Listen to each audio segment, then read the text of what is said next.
Hey everybody, this is Casey on Wall to Wall Country, and we had an opportunity to get a quick call in from one of the greats of country, chart topper, albums solidified as gold, songs of the year, accolades, just kind of been in the country music industry for quite some time.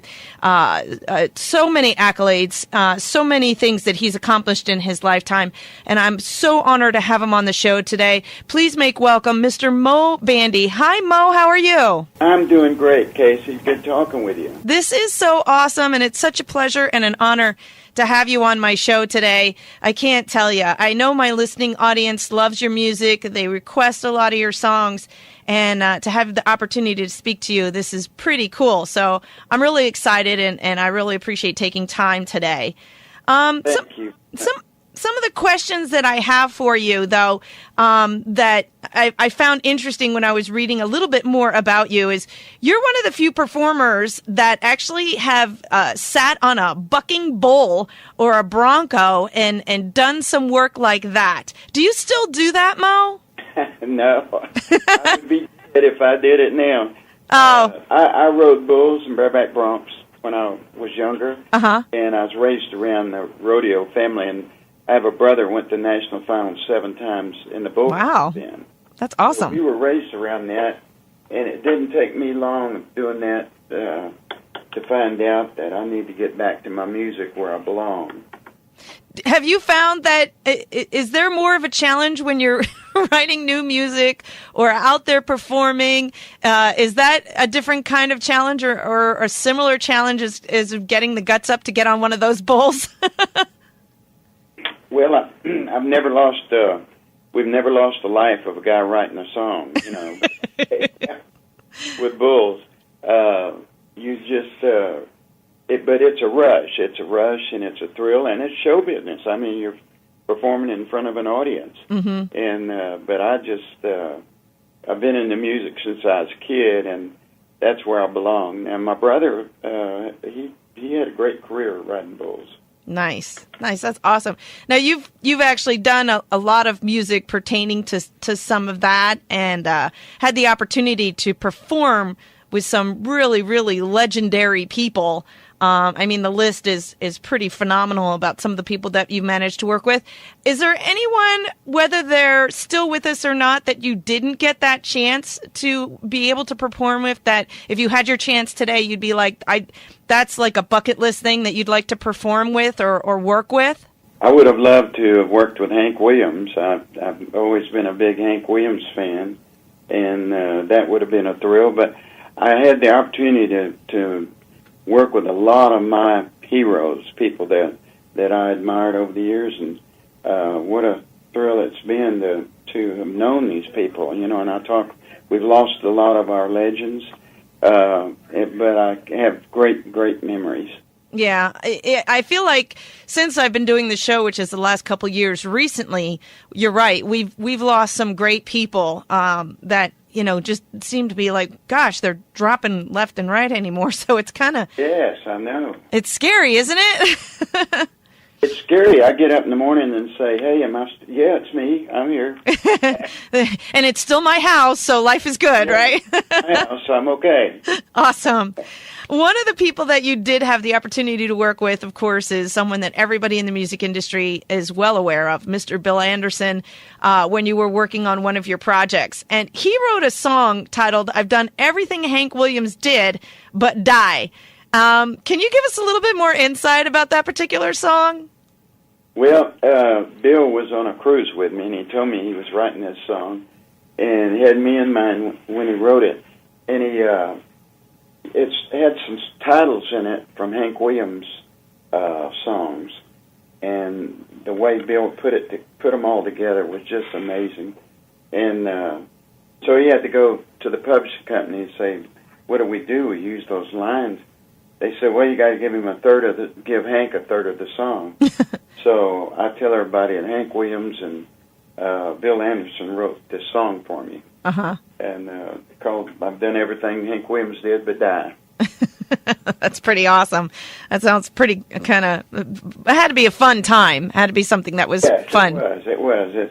kind of a gross subject there, but I mean, it was fun. It was fun to do. Right. No doubt about it. One of the people that we've talked about who was somebody who was a friend of yours that you ended up creating an incredible iconic hit from. You want to tell us a little bit, Americana, and how that came about from a friendship? Well, Americana was a song that we've got years ago, and it was written about a truck driver that stopped off in these towns, and we kind of changed it to the general person. Mm-hmm. Just happened to stop off in these little towns in America, and it's been a huge song for me over the years. We used it. I was campaigning with President Bush, right? And I would sing it and introduce the president, and we had a great time. And the song has been very good as far as talking about our great country and the Americanas that are in the country, the small towns with the little courthouse and the American flag and the statue of the unknown soldier, and it just talks about America in our great, great country. Yeah, it does, and it is a great song, and it's one of those awesome hits that people still, they constantly request that kind of stuff. A lot of your music people really enjoy and continue to request on my show, actually. So it's like I said, it's exciting to have you on. Mo, with the changing of times, now you've been in the industry, going back prior to the social medias and when the world was maybe a little bit bigger and people who wanted to see you or whatever had to come to the show. And that was one of the ways that they could only get that connection is if they actually, could go to a show and see you on stage and maybe get a little wave. Are you involved with the social medias? Do you find that you use it, and is it more helpful, or where is your stand on the social medias kind of thing? Well, it just opened up the doors to everything. I mean, it's amazing. You can reach so many people and instantly. Mm-hmm. And we have Facebook and Twitter and all these, and it's just amazing the communication that we have in the world now. Mm-hmm. And so, yes, we've used it, and I think it's stretched out our careers for all of us. Mm-hmm. It's give us an avenue to show our songs. Now, I'm sure you have people who help you manage those social media sites, but does some of the posts and all that come to your attention if they're asking a question? Are you ever the person who responds to those types of posts or questions or tweets or whatever? I do. I answer them. I have somebody that runs it for me, of course, but yes, if we have questions or people want to know different things, we answer them. And we have a deal where we, every once in a while, we'll pick out several people and we just make calls, and we call them personally. Oh, wow. It's a lot of fun to do that. I bet you they're like, no, this isn't Moe Bandy. All right, where's the camera, right? They do. Yeah. Oh, that sounds like total fun. Yeah. Now, speaking of your fans, do you have a wink, wink, nudge, nudge of some things that you can maybe share with me a little bit about some things that you have upcoming? You're a man who doesn't slow down and has actually made comments about that this is what you're going to do until the day you die. So is there some new things that people need to be looking for or searching for on your website and your social media sites?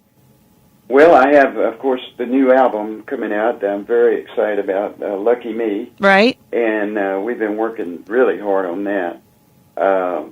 I have a TV show with Gene Watson we're working on right now. Okay. The Moe and Gene show. Gene thinks it's the Gene and Moe show, but it's the Moe and Gene show. And we're excited about the TV show. We really are. And we just got a lot of great things going on, and I'm still traveling a lot. Right. And, still having fun. Now, the Lucky Me, is that out for people to get their hands on it? It'll be out June the 3rd. Okay. And we're very excited about it. I went back. Jimmy Capps produced it, and we just can't wait to get it out there. We've been working so long on it, and we can't wait to see what the people think. Now, is this only going to be electronic, Mo, or are you actually doing hard copy CDs? Are you one of those artists that are possibly going back to a little bit of vinyl action? Where do you stand on how people can get their hands on the music? It'll be an actual CD, of course. Okay. And we'll have downloads. And also, we're thinking about doing some vinyl, too. Nice. We're going to do that also. Yeah, a couple of artists that I've spoken to recently are like, we're actually thinking about doing that. And I think that would be really cool to do that. But I really appreciate your time, sir. And I know I didn't want to keep you very long, but congratulations on the new album, Lucky Me. I'm sure it will be a huge success. I appreciate your time with me today. And, just keep on trucking. And we love you to death. And good luck with the Gene and Mo. Oh, wait, that's the Mo and Gene show, right? Right. Be careful there. Thank you so much. I really have enjoyed talking with you. Well, thank you so much, sir. And you have a great day. And we look forward to possibly seeing you up here in Pennsylvania someday. Great. I'd love that. Bye-bye now. Bye-bye.